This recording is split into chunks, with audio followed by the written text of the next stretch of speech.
Welcome po once again, dear brothers and sisters, sa ating programa. Jesus is coming very soon. Gusto ko pong ituloy natin ang ating pinag-aaralan itong subject na ito, why it is very important to study the prophetic events in the last days. So,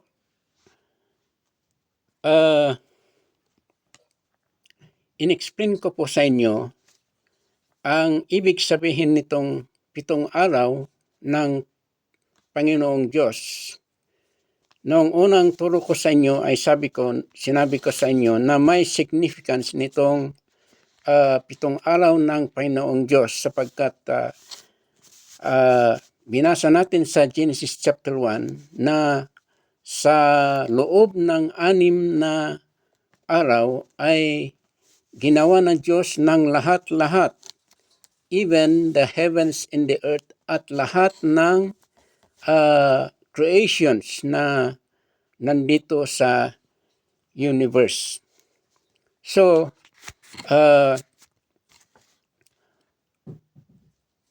itong 7 days ng Panginoon ay may significance sa buhay ng tao. Ibig sabihin, nitong 7 days of the Lord ay ang Diyos ay magtrabaho sa buhay ng tao sa loob ng 7,000 taon na siya ay makipag-rival sa kanyang kaaway na si Satanas. Gusto ko pong ipaintindi sa inyo na before the creation of human being ay itong si Satanas at ang kanyang fallen angels ay nauna nang naibagsak dito sa mundo na wala pa ang tao. Kaya't sabi nga ng mga commentators at nagtuturo ng Biblia ay kaya't sabi ng Bible na sa verse 2 ng Genesis chapter 1 na, "And the earth was without form and void, and the Spirit of God moved upon the face of the waters," sapagkat ang rason kung bakit gusto ang mundo noon ay sapagkat noong naibagsak si Satanas dito sa mundo ay sinira niya ang itsura ng mundo. So, dito, ginawa ng Diyos ang tao sa unique na paggawa sa kanya ng tao sapagkat ginawa niya in His own image. God created human being in His own image. Walang ibang creation na nagawa sa image ng Diyos kundi ang tao lang. At maski nga ang angels kasama si Satanas ay hindi ginawa ng Diyos ang mga anghel at si Satanas sa budhin niya. He did not create the angels together with Satan in His own image. Only this human being was what He created in His own image. Kaya you have to understand na kung bakit naging kaaway ni Satanas ang Diyos o naging kaaway ng Diyos si Satanas sapagkat itong si Satanas ay ibinawing niya ang kanyang galit sa Diyos sa ginawa ng tao na itong human beings. Kaya't ang tao ay naging human battleground ng Diyos at si Satanas na parang pinag-aagawan itong creation ng Panginoon na ang tao. Bakit? Ang question sa atin ay bakit kaya na naging kaaway ni Satanas ang Diyos o bakit kaya ibinawing niya ang kanyang galit sa Diyos sa tao? At walang ibang nakaimportanteng rason, kundi itong rason na ito na sapagkat ang tao ay nagawa sa image ng Panginoon Diyos. At yon ang iisang dahilan kung bakit gusto ni Satanas na i-destroy ang buhay ng tao. Bakit? Sapagkat si Satanas gusto niyang isama ang tao na ginawa ng Diyos sa kanyang budhi doon sa impyerno. Kaya't gusto ni Satanas na ang tao ay gagawa ng hindi mabuti. Ang tao ay mag-rebel sa Diyos para ang tao ay maisama sa kanya doon sa impyerno. Sapagkat ang sabi ng salita ng Diyos na hell is not made for or is not prepared for human being, but it was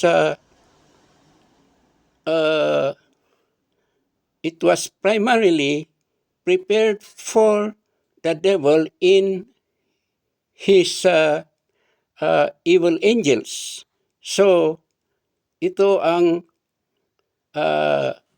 katotohanan tungkol sa sinasalita ng Biblia na ang hell. Hell is not made or prepared primarily for human being, but it was prepared for Satan and his angels. At ang rason kung bakit ginagawa ni Satanas ang kanyang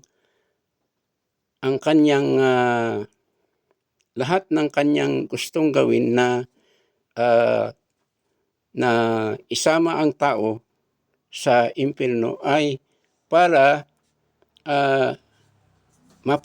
maparusahan din itong tao na ginawa ng Diyos na kagaya niya. Sapagkat dapat maintindihan natin mga kapatid na walang repentance o reconciliation na nai-offer kay Satanas at sa mga sinasabi ng Biblia na fallen angels, yung kasama niyang nagrebelde sa Diyos. Pero ang tao ay it was offered for humanity itong reconciliation, at itong reconciliation ay sa pamamagitan ng ating Panginoong Hesus Kristo. Kaya't noong nakiusap ang Diyos kay Satanas sa representation ng snake o itong snake in Genesis chapter 3 verse 15, doon ay idineclare ng Diyos na may panganak sa babae sa tao ang isang tao na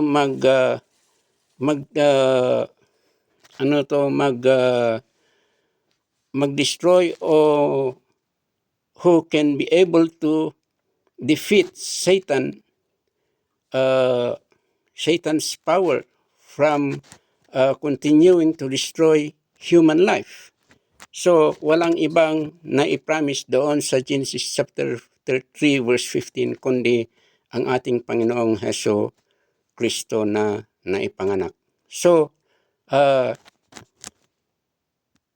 dahil sa pagmamahal ng Diyos sa tao, sapagkat ayon nga ginawa ng Diyos ang tao sa kanyang image, ay hindi niya ginusto na ang tao ay isama ni Satanas doon sa kanya sa hell o impyerno.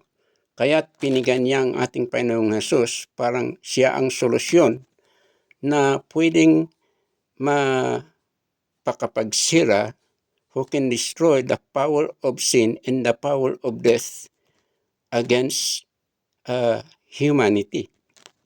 So, sa pamamagitan ng paniniwala ng tao sa ating Panginoong Hesukristo ay siya ay sa may maliligtas sa uh, pagkadusa o pagkapanis sa kasalanan.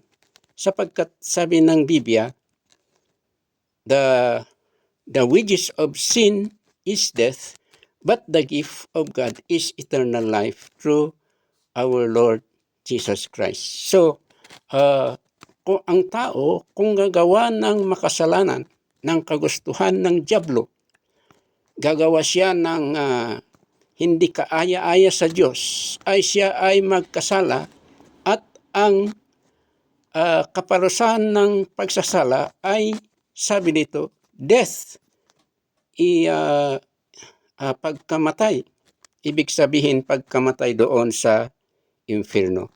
Kunit, sabi doon, but the gift of God is eternal life through Jesus Christ our Lord. So ang solusyon ay nasa kay ating Panginoong Jesus at wala nang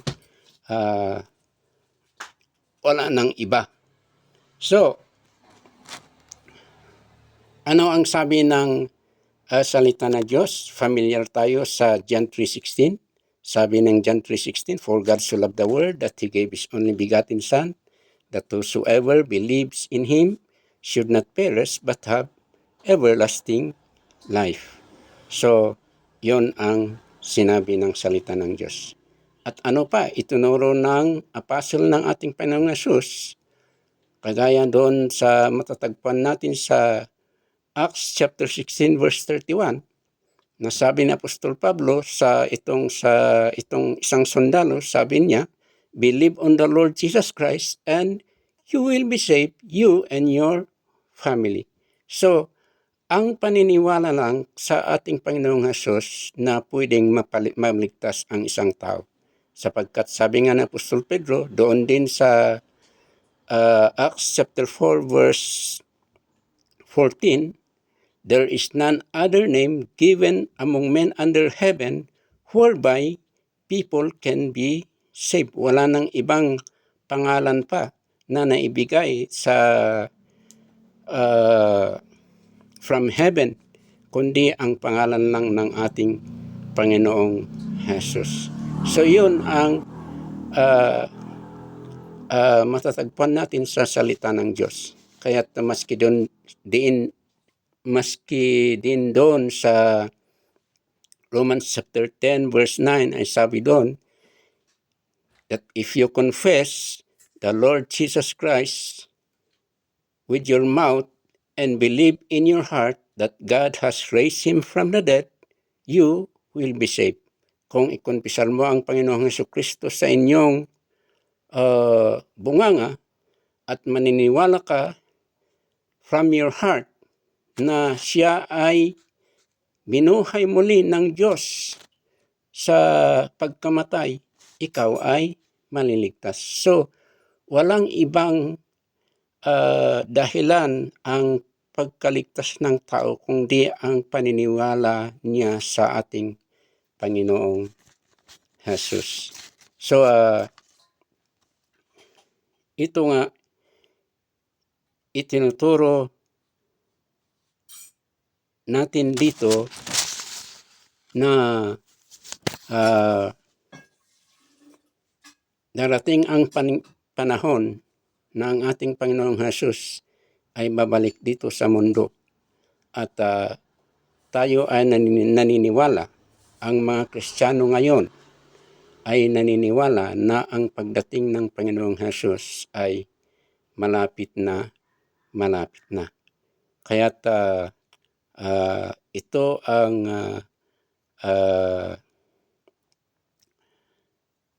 importanteng pinag-aaralan natin dito sa discussion natin na yung mga mangyayari sa sinasabi nating last days.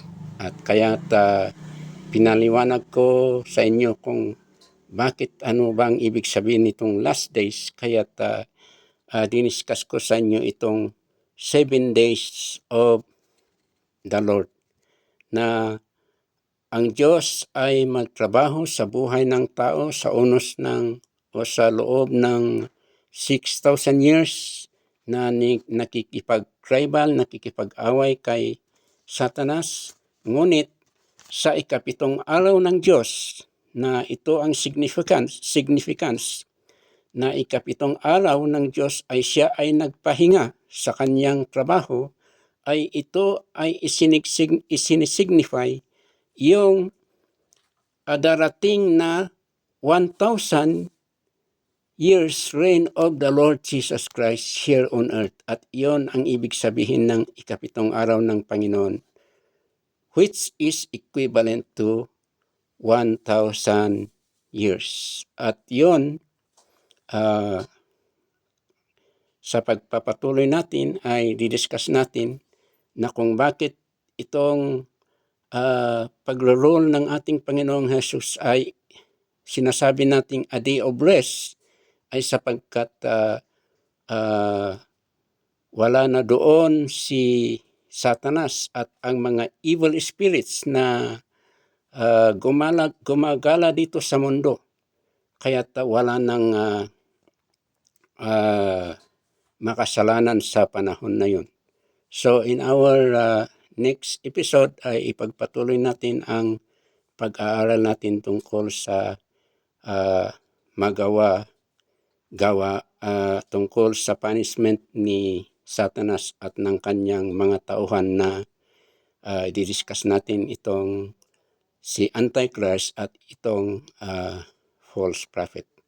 So marami pong salamat mga kapatid, at sana ay huwag niyong kalimutan na i-subscribe itong channel natin upang mapaganda ang pag-share natin sa salita ng Diyos.